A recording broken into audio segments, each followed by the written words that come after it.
J'ai le visage brillant, j'ai le visage huileux. En permanence, mon visage brille. J'ai toute l'impression que j'ai appliqué des tonnes d'huile sur mon visage. Que faire? Reste attentif, je te dis quoi faire dans cette vidéo.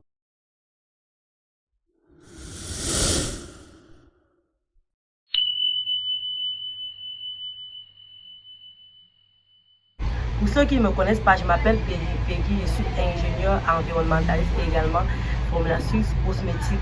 J'ai fait une formation en cosmétique d'ailleurs parce que la cosmétique c'est un peu comme mon second métier. Aujourd'hui, je vais d'abord t'expliquer pourquoi est-ce que tu as une peau brillante. Pour mieux en savoir sur ton type de peau, je te conseille d'aller regarder ma vidéo sur l'identification des types de peau. Et également, regarder également la vidéo sur comment se produit les comédons pour tes bouchons ou boutons. À partir de là, tu vas comprendre. Ceux qui ont la peau huileuse, généralement, sont des personnes qui ont une sécrétion excessive de sébum au niveau des glandes sébacées. Ça veut dire que leur production est extrême. Et lorsque le sébum là arrive au niveau de la peau et trouve des imperfections, des impuretés, des pores bouchés, il va se loger et ne va plus sortir pour irriguer la surface de la peau. Et il va rester donc incrusté à cette même zone là. Il va créer donc soit un bouton ouvert, soit un bouton fermé, ou alors il va rester juste en permanence pour pomper les boutons. Vous laissez une peau très huileuse en permanence, au regard, vous brillez toujours, vous scintillez. C'est un peu comme si vous avez mis des tonnes d'huile sur votre visage. Il peut également vous provoquer des boutons, des comédons, des taches et autres. Voici ce que tu dois faire, voici la méthode à appliquer. Si tu veux éradiquer, si tu veux dire bye bye à la peau brillante. Ils disent que non, c'est comme ça que ma peau est et tout. Oui, c'est vrai. Certains vont me dire que c'est comme ça que leur peau est. Mais c'est une déficience dans l'organisme de production. Donc, ça veut dire que c'est capable d'être capable de réguler ça. Dans cette vidéo, donc, je te donne 5 conseils qui vont t'aider à arranger ça. La première étape consiste généralement à se rassurer que les pores soient ouverts. Lorsque vous avez les pores ouverts, vous le ressentez. Lorsque les pores sont ouverts, ça laisse circuler le sébum et vous n'aurez plus cette sensation de visage brillant là. Se rassurer, ça veut dire aussi vous allez vous nettoyer le visage le matin au réveil parce que c'est la nuit que le corps va sécréter l'excès de sébum là. Parce que les cellules sont au repos, donc il a le temps de produire. Et comme il n'y a aucun élément extérieur qui va empêcher ou freiner sa production, il va produire des tonnes et des tonnes. Donc au réveil, tu vas te nettoyer le visage, soit avec ta lotion ou alors ton eau micellaire ou ton savon, tu te nettoies bien le visage. Tu vas sélectionner des produits matifiants pour ta peau. Les produits matifiants, pour ceux qui mettent le make-up, ils savent ce que veut dire matifier. Ça veut dire des produits lorsque tu mets sur ta peau, ça ne donne pas un reflet brillant. Par exemple, lors de la confection, par exemple, de ta crème de visage, tu vas toujours te rassurer que cette crème soit matifiante pour ton type de peau. Donc, tu vas sélectionner par exemple une crème à la vitamine C, une crème qui soit vraiment matifiante. Quand je dis matifiante, c'est que ça ne brille pas, qu'il n'y ait pas trop d'huile dans ta crème. Donc on sélectionne vraiment les huiles qui sont sèches pour ta peau. Dans cette huile là, vous allez prendre par exemple, il peut y avoir de l'huile de tournesol à l'intérieur parce que c'est une huile mixte. Il peut y avoir de l'huile de raisin parce que c'est une huile pour peau sèche.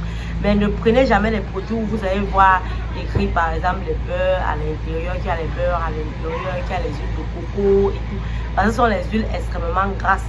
Donc, c'est qu'il faut hydrater ta peau. Je sais que beaucoup me disent que non, l'hydratation c'est seulement pour les peaux sèches, mais non. L'hydratation c'est également pour les peaux grasses. Tout le monde a besoin de s'hydrater.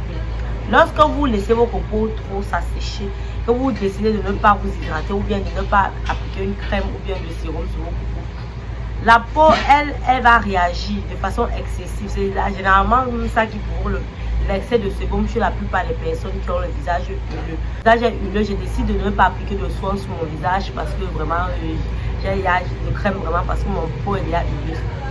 L'organisme va réagir à ça parce que si elle est huileuse, elle est aussi déshydratée.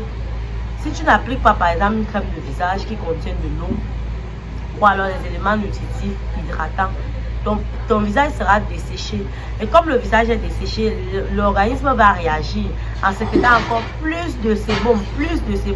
Et plus l'organisme va sécréter de sébum, plus tu auras un visage brillant, C'est ça qui provoque généralement le visage brillant chez les personnes qui ont la peau grasse, parce qu'ils ont tendance à ne pas s'hydrater la peau et à ne pas s'hydrater le visage, parce qu'ils se disent non, c'est déjà assez gras comme ça. Mais non, c'est l'inverse qu'il faut faire. Il faut s'hydrater la peau, mais se rassurer que dans la crème, il y a les produits anti-acnéiques. Par exemple, la vitamine C, vous pouvez en mettre dans vos crèmes.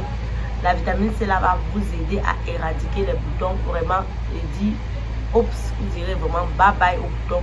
Rassurez-vous que dans vos produits, il y a toujours de la vitamine C à l'intérieur. Non seulement ça va relever, estomper les taches, ça va relever l'éclat de votre peau. C'est la solution, la vitamine C dans vos produits. Et vous allez dire bye bye aux boutons. Parce qu'en permanence, il va traiter. Rassurez-vous également que dans vos crèmes, qu'il y a de l'acide glycolique, parce que l'acide glycolique, c'est naturellement un exfoliant qui va agir sur les boutons, les taches. Naturellement, vous devez appliquer le gommage sur vos peaux. Prenez un gommage qui correspond à votre type de peau. Privilégiez les gommages qui ne sont pas à action chimique et non les gommages à action mécanique, parce que vous avez une peau sensible. Ça veut dire que vous allez prendre les gommages extrêmement doux. Parce que si vous prenez les gommages qui sont mécaniques, qui ont trop de granuleux à l'intérieur, qui sont trop agressifs, ça va vous créer des lésions sur votre visage. Lorsque le bouton va se créer, lorsque ça va exploser les boutons, ça va vous laisser des tonnes de taches sur le visage. Surtout si vous n'utilisez pas une bonne crème plutôt après. Donc choisissez vraiment les gommages à action chimique. Si vous n'arrivez pas à confectionner moi je suis là pour vous aider, ou alors vous pouvez en prendre. Si vous connaissez des produits qui ont des très excellents gommages, vous pouvez en prendre. Moi techniquement je n'aime pas trop conseiller les produits, je ne veux pas conseiller ce que moi-même je n'ai pu utiliser sur ma peau. Donc moi c'est pour ça que je préfère vous donner les éléments, la composition d'un produit. À partir de là, si vous partez chercher par exemple un produit, bien si vous demandez quand vous fabriquez un produit, vous demandez les éléments que vous voulez voir dans votre produit apparaître. En étant précis sur ce que vous voulez sur le produit, vous aurez plus de chances qu'on vous donne ce qui est utile pour vous. Parce que si tu connais ta peau, tu sauras par exemple que j'ai besoin de la vitamine C, j'ai besoin par exemple de l'acide glycolique, j'ai besoin du projet dans mon produit. Et de ce fait, lorsque tu vas demander un produit, la personne sachant que tu connais déjà les éléments qui est dans ton produit, parce que tu connais ton type de peau, va mieux te conseiller et mieux te rediriger. Donc, prendre ma caméra, m'asseoir et vous dire que il faut par exemple utiliser la routine de telle marque ou telle autre marque. Donc, c'est pas ça mon objectif. Mon objectif, c'est de vous faire connaître la composition des produits afin que lorsque vous partez en acheter, que vous puissiez lire sur la composition, parce que beaucoup de produits ont cela écrit dessus, mais certains ne prennent même pas la peine de lire. C'est la raison pour laquelle il y a naturellement sélectionné également un masque. Je vous ai montré comment la vidéo, allez regarder la vidéo sur comment confectionner un gommage fait maison pour une peau rayonnante. À partir de là, tu pourras faire ton gommage chez toi et tu pourras cibler toi-même ce que tu veux qu'il y ait dans ton gommage. Si tu n'as pas la vitamine C chez toi et que tu aimerais en avoir, on en vend partout, même dans les pharmacies, même dans les boutiques cosmétiques, chez les personnes qui fabriquent les produits cosmétiques, il y a toujours de la vitamine C là-bas. Tu peux prendre ça, la vitamine C déjà en liquide ou celui en poudre pour ajouter dans tes crèmes ou alors dans tes gommages. Moi, je préfère souvent. Généralement, je n'aime pas recommander les produits parce qu'il y a des produits que moi-même j'utilisais qui n'ont pas marché. Je ne vais pas vous recommander d'utiliser ça. Ça peut ne pas marcher pour moi, mais ça marche pour vous. Et aussi, je n'aime pas jouer à la savante sur les produits parce que je ne vais pas vous mentir. Je n'ai pas utilisé toutes les gammes de produits qui vont se trouver sur le marché. J'ai utilisé ceux qui correspondent à mon type de peau, qui d'ailleurs pour la plupart ne m'ont pas satisfait parce que il fallait toujours rajouter les éléments à l'intérieur. C'est pour ça que ce que moi je conseille, c'est que si tu as un problème spécifique, tu achètes une crème. Je préfère que tu achètes une crème neutre. Par exemple, on vend les crèmes neutres. Moi-même, j'en fabrique des crèmes neutres. Et maintenant, tu vas ajouter les éléments qu'il faut dans ta crème, ou alors tu vas demander à ce qu'on ajoute les éléments, tel élément sur ta crème. Tu connais